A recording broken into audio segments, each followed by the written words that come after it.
What's up, family? Welcome back to another legendary top of the movie reaction video. As always, I like to give my background, or I like to explain the background, the meaning of the song. The background, or let's say I put it like this. I like to explain the background of the song, and what I mean by that is the meaning of the song, so we can get a gist of where the song is coming about, what place it's coming from. So then, as we listen to the video, or we listen to the lyrics in the lyric video, or we watch the video, if it's actual visuals that we are seeing, I like to see how they're trying to, you know, give a message that aligns with the purpose of the whole song, align with their artistry and what they're trying to portray in their song, you know, and that's what comes with being amazingly beautifully an artist, right? No matter if you're actual literally like a painter or you're an actual artist who creates music.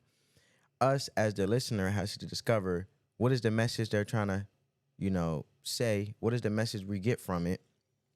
If we can't get what they're trying to say, or we can, or as a whole umbrella of things, and we have to peel back the onions to figure out how many in different ways can the message be taken from so many different forms of the song, or what message that resonates with us, which I usually hit on the most. What message that resonates with us.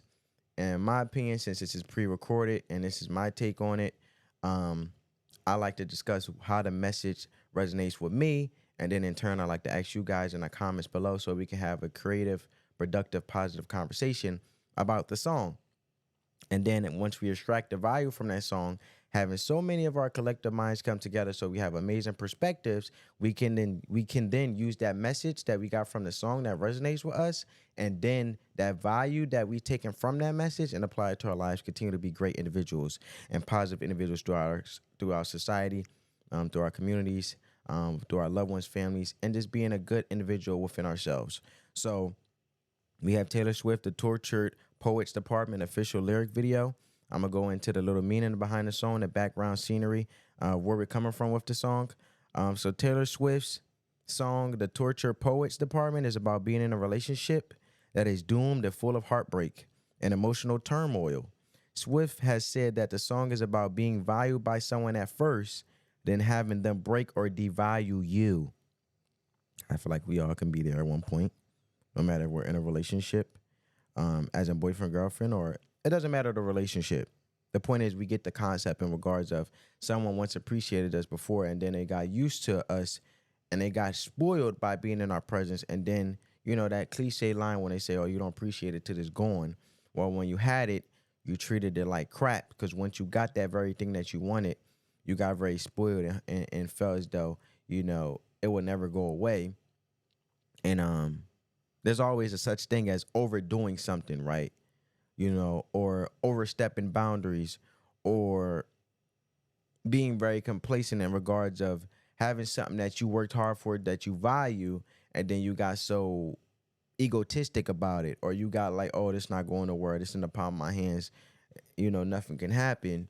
In regards of someone you may love, who is a sweethearted person, good spirit, good soul, kind spirited person, and you took that for granted. So there's a lot of things you may have achieved, and you don't appreciate that thing like you did when you was first going after that thing.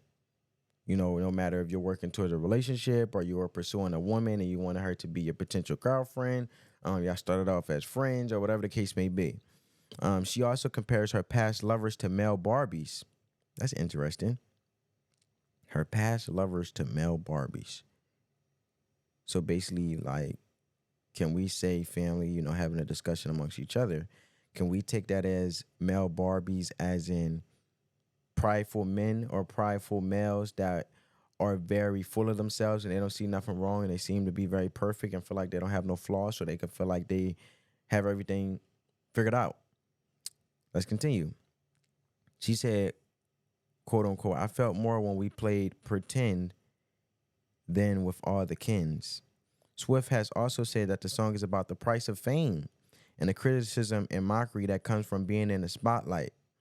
She has said that she can feel like a quote unquote a witch in a haunted house when she's unable to cope using her normal coping mechanisms. Um, that's a lot.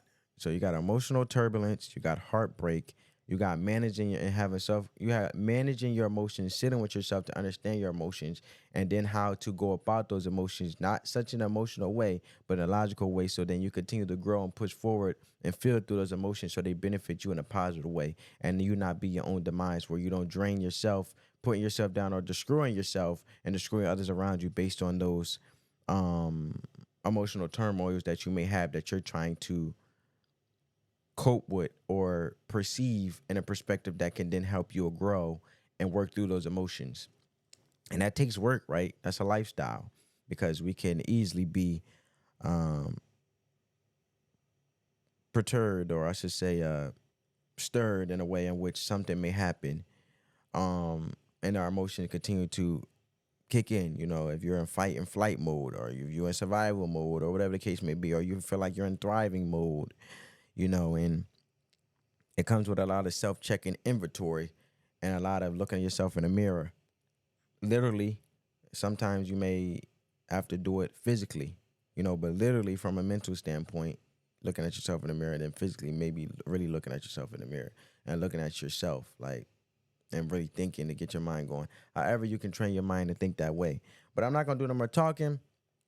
That's the meaning of the song. Um, that's the analysis that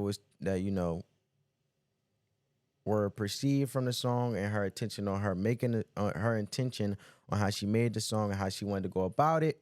So now I'm gonna pull up the lyrics, even though because I have like little meanings of the song that I may want to explain as we see the lyrics on the screen. But I still have lyrics where I have my simplistic way of breaking it down from where she may be coming from.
This is an interesting line because it could mean physically hold someone in an embracing moment, like bracing, or providing safety and warmth, but it also could mean holding someone accountable.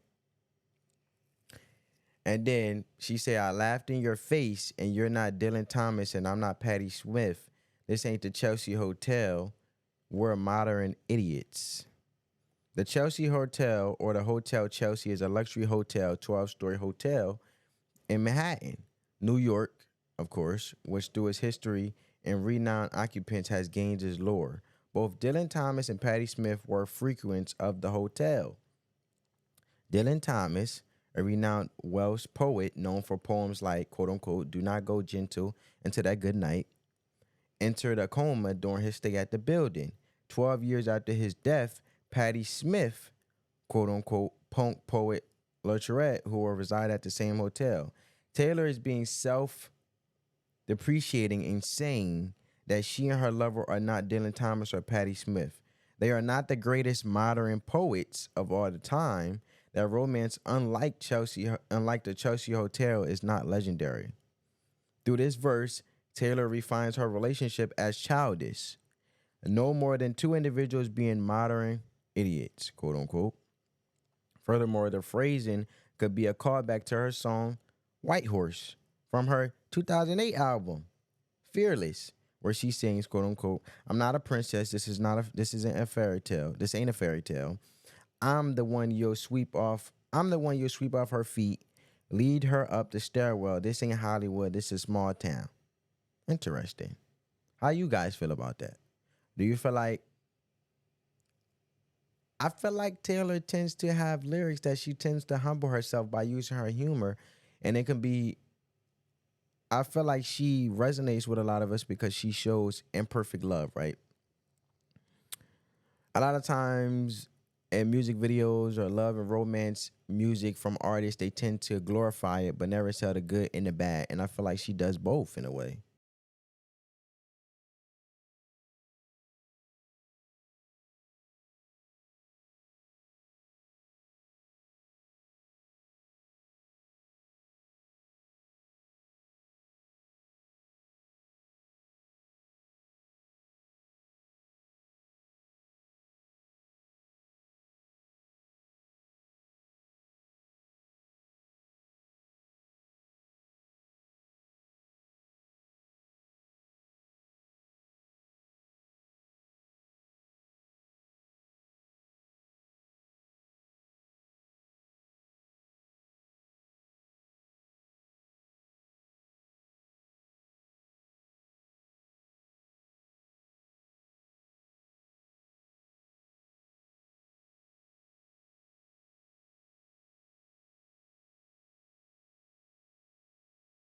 Smoked than a 7 bars of chocolate. We declared Charlie Puth should be a bigger artist. I scratch your head, you fall asleep like a tattooed golden retriever. That's interesting. But we're going to deep dive into that. But you awaken with dread, pounding nails in your head. But I read this one where you come undone. I chose this cyclone with you. Now, it started out with this regular individuals having curious, interesting conversation amongst each other. Um, and then she says, what up?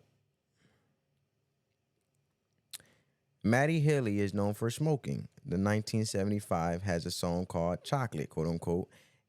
Chocolate in bars, quote unquote, could be referring to the track. It could be referring to that track.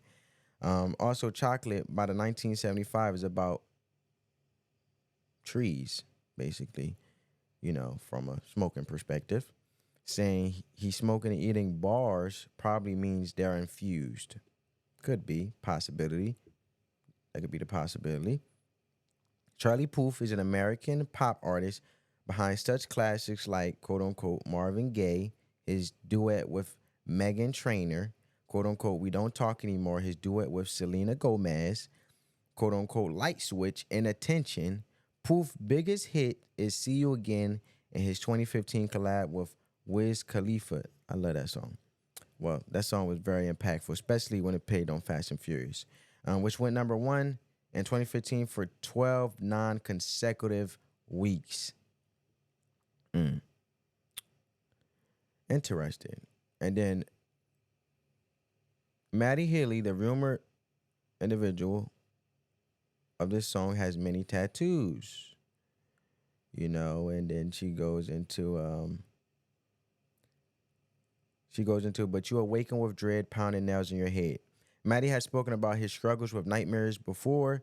"Quote unquote, I spent so much of my life being scared, wanting to go to sleep so much physically because of the bliss of it, but being so terrified of it because of the nightmares. Quote unquote, I keep telling people about my nightmares, but people don't really listen to me that much." He says, "Nightmares and migraines are the two defining problems in my life."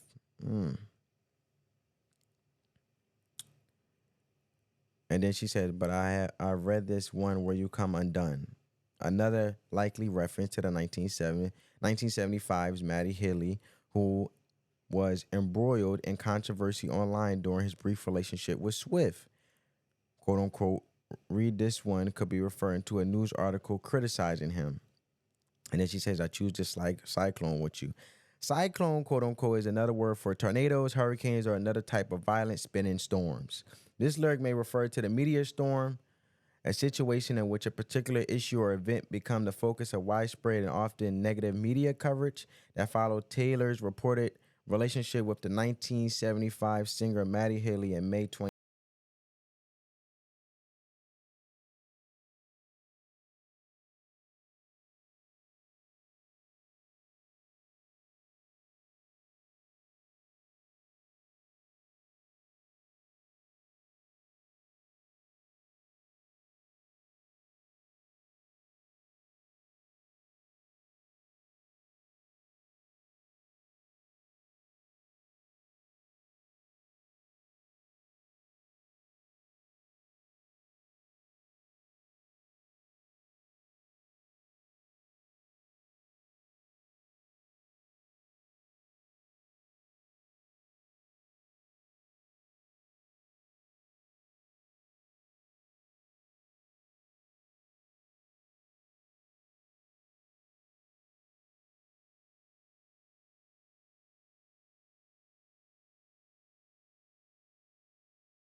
You're gonna screw this up with me, but you told Lucy you'll kill yourself if I ever leave, and I had said that to Jack about you, so I felt seen. This line is when she said, "But I told you, Lucy, but you told to Lucy you'll kill yourself if I ever leave." This line is probably referring to the Grammy Award-winning artist Lucy Dacus. Dacus is part of a band with one of Swift's fellow collaborations, or collaborators, I should say, Phoebe Bridgers, who was one of the opening acts on Swift 2023, The Errors Tour. Dacus and Maddie Healy, the song's alleged subject, were friends for some time and were even seen supporting Taylor at one of her shows. However, their friendship seems to have ended when Healy tweeted, "quote unquote, I told Lucy Dacus that Body Genius had inspired me and George to start a new band called Girl Something. I don't really hear from her that often," to which Lucy replied saying, "You don't hear from me at all." Interesting. And then when she said, "And I had said that to Jack about you, so I felt seen." This refers to Jack Antonoff, who is a close friend of Swift's and frequent collaborator on her albums and the main producer on the 1975's 2022 album, "quote unquote, Being Funny in a Foreign Language." And then she went into, "Everyone we know understands why it's meant to be, because we're crazy." Referring to, basically, she may be referring to how the media portrayed Taylor Swift and Matt Haley as crazy and insane.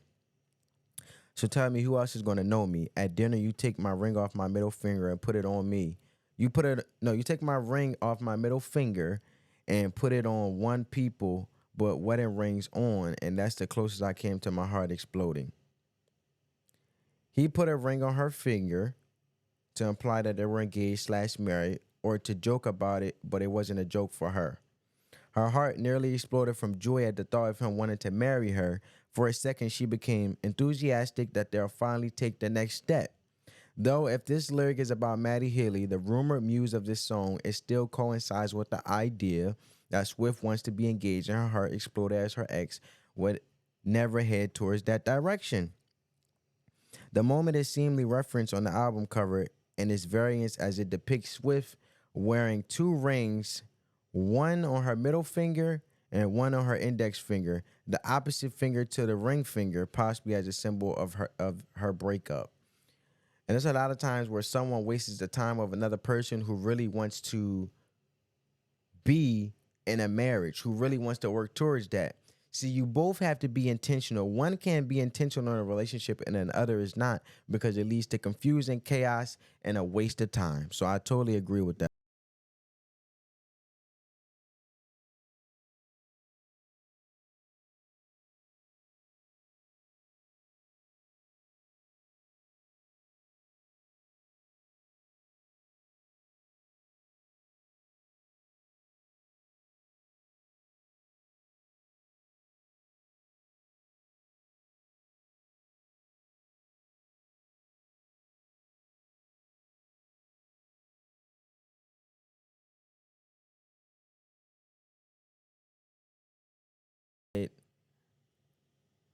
About decoding.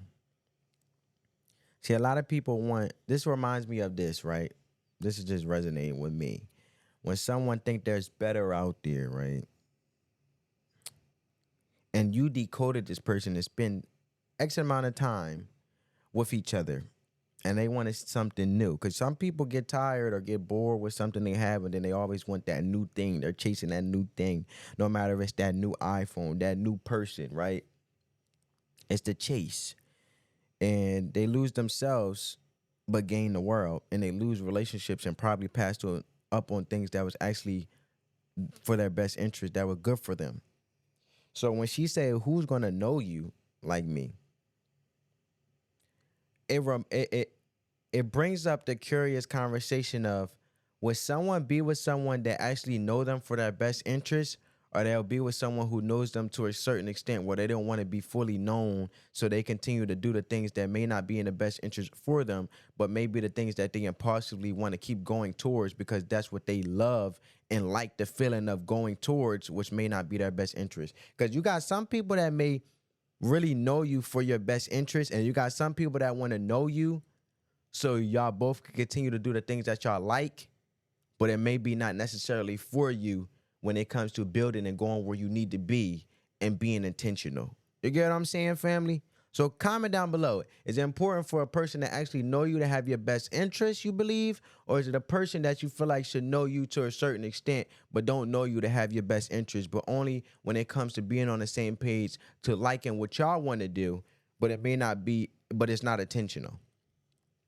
So I feel like when she said, who's going to hold you, who's going to know you like me, who's going to embrace your flaws and be there and hold you accountable and love you to a certain extent where they really have your best interest, because it's very rare. You know what I'm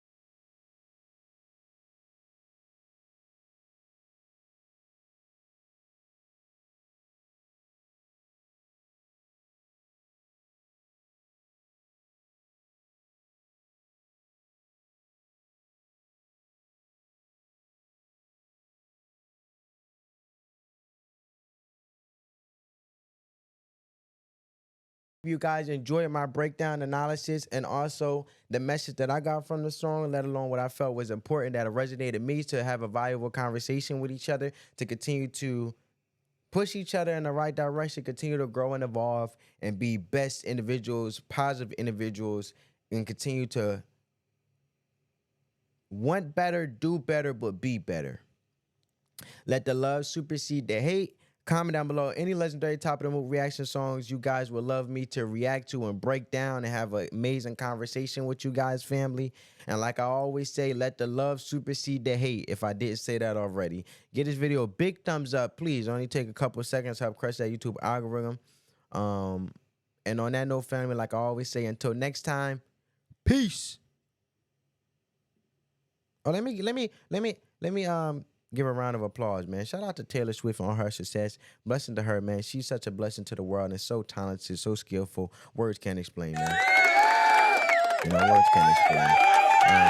And her legacy will speak for itself, just like her work does. On that note, family, peace.